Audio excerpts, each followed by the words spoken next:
رات گہری ہو چکی تھی اور بادلوں کی گرجتی آواز نے سناٹے کو مزید خوفناک بنا دیا تھا۔ کمرے میں عاصم اکیلا بیٹھا تھا جب اس کی نظر پرانی کتابوں کے ڈھیر پر پڑی۔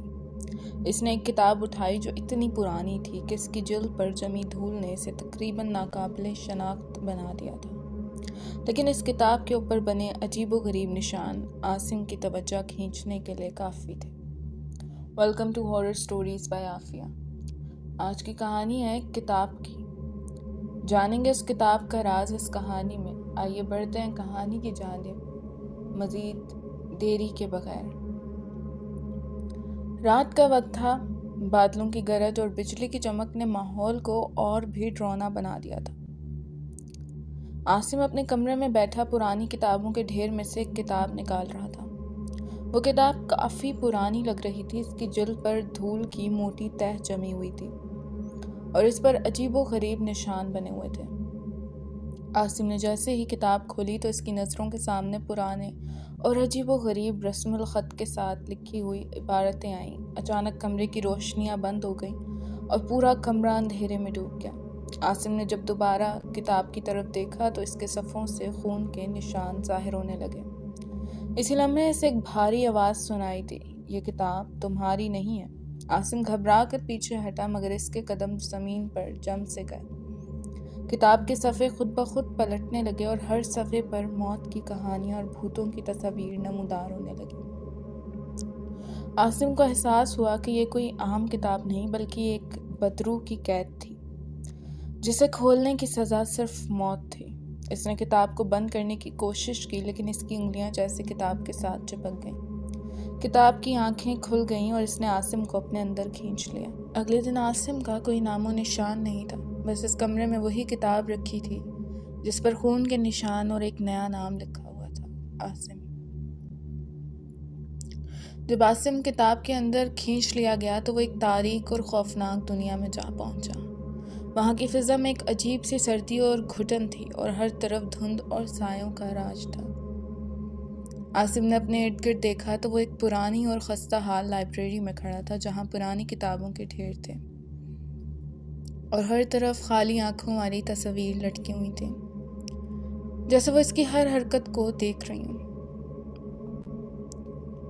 عاصم نے چلنا شروع کیا تو اسے ہر طرف سے سرگوشیاں سنائی دینے لگیں۔ تم یہاں سے نہیں جا سکتے، کوئی بھی یہاں سے نہیں جا سکا۔ وہ آوازیں خوفزدہ لوگوں کی لگ رہی تھیں جو شاید صدیوں سے وہاں قید تھے۔ ہر قدم پر عاصم کو اپنے پیچھے سائے چلتے ہوئے محسوس ہوتے جیسے کوئی اس کی نگرانی کر رہا ہو۔ اچانک ایک کتاب خود بخود کھل گئی اور عاصم کے سامنے ہوا میں معلق ہو گئی۔ اس کے صفحوں پر خون سے لکھی ہوئی کہانیاں اور لوگوں کی چیختی ہوئی تصویریں بن رہی تھیں۔ عاصم کو احساس ہوا کہ یہ وہ لوگ تھے جو کبھی اس کتاب کو کھولنے کی غلطی کر بیٹھے تھے اور اب ہمیشہ کے لیے اس خوفناک لائبریری کے قیدی بن گئے تھے۔ عاصم نے لائبریری سے باہر نکلنے کا راستہ تلاش کرنے کی کوشش کی لیکن ہر دروازہ کھولتے ہی وہ دوبارہ اسی جگہ پر واپس آ جاتا۔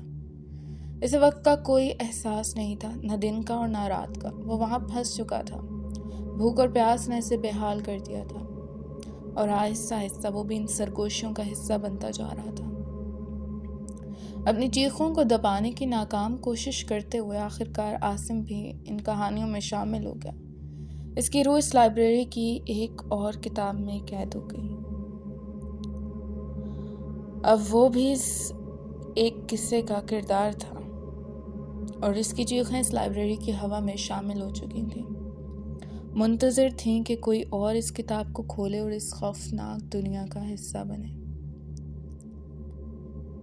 وقت گزرنے کا احساس بھی کھو بیٹھا تھا عاصم۔ وہ ہر دن نئی کہانیاں اور نئے قیدی دیکھتا جو کتاب کو کھولنے کی جرات کر چکے تھے۔ ہر ایک کے چہرے پر خوف اور مایوسی تھی جیسے وہ سب ایک ہی درد میں مبتلا ہوں۔ ایک دن عاصم نے دیکھا کہ ایک نوجوان لڑکی جس کا نام سارا تھا نئی کتاب کے ساتھ وہاں آئی۔ وہ کتاب بھی اسی پراسرار جلد میں تھی اور اس کی آنکھوں میں بے چینی اور تجسس کا جال بچھا ہوا تھا۔ عاصم نے اس کی آنکھوں میں امید دیکھی جیسے وہ سمجھتی ہو کہ اس کتاب کا راز جاننے سے اس کی زندگی میں تبدیلی آ سکتی ہے۔ عاصم نے سارہ کو اپنے اندر سے آواز دی، سارہ مت کھولو یہ کتاب، تمہیں یہاں قید کر دے گی۔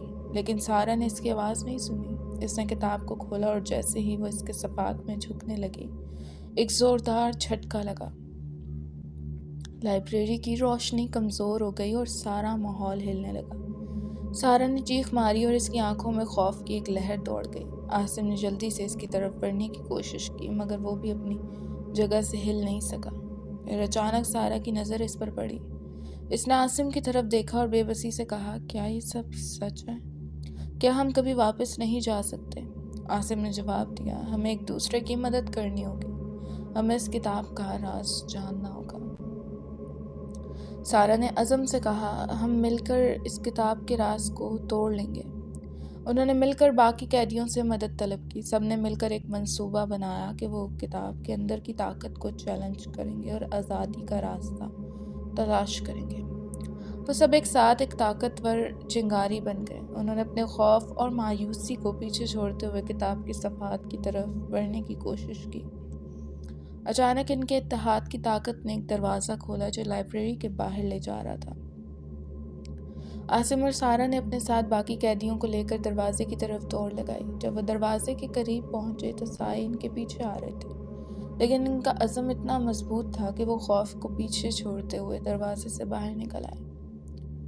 دروازے سے باہر نکلنے پر عاصم اور سارہ نے ایک دوسرے کی طرف دیکھا اور ایک دوسرے کی آنکھوں میں شکر گزاری کا احساس پایا۔ وہ لائبریری کی قید سے آزاد ہو چکے تھے، لیکن انہیں پتہ تھا کہ وہ ہمیشہ اس خوفناک تجربے کے اثرات کو اپنے ساتھ رکھیں گے۔ آزاد ہونے کے بعد عاصم نے عہد کیا کہ وہ کبھی بھی کسی کتاب کو اس کی سچائی کے بغیر نہیں کھولے گا، اور سارہ نے اپنے تجربے کی بنیاد پر ایک نئی کہانی لکھنے کا فیصلہ کیا تاکہ دوسرے لوگ اس کتاب کی حقیقی خطرات سے آگاہ رہیں۔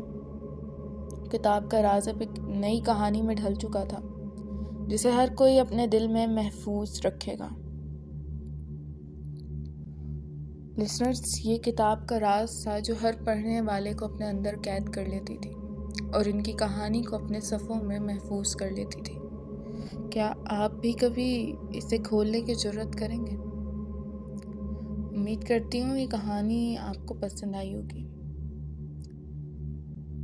اسی کے ساتھ ساتھ ویڈیو پسند آئی تو ویڈیو کو لائک اور چینل کو سبسکرائب کرنا مت بھولیے گا اور بیل کے نوٹیفیکیشن کو آن کر لیجیے گا تاکہ آنے والے مزید واقعات اور کہانیوں کی اپڈیٹس آپ تک پہنچتی رہیں۔ یہاں چھوڑے جاتے ہیں اس دعا کے ساتھ، جہاں رہیں خوش رہیں۔ اپنا ڈھیر سارا خیال کیجیے گا، اس ناچیز کو دعا میں یاد رکھیے گا۔ پھر ملتی ہوں نئے کسی واقعے کے ساتھ۔ فی امان اللہ۔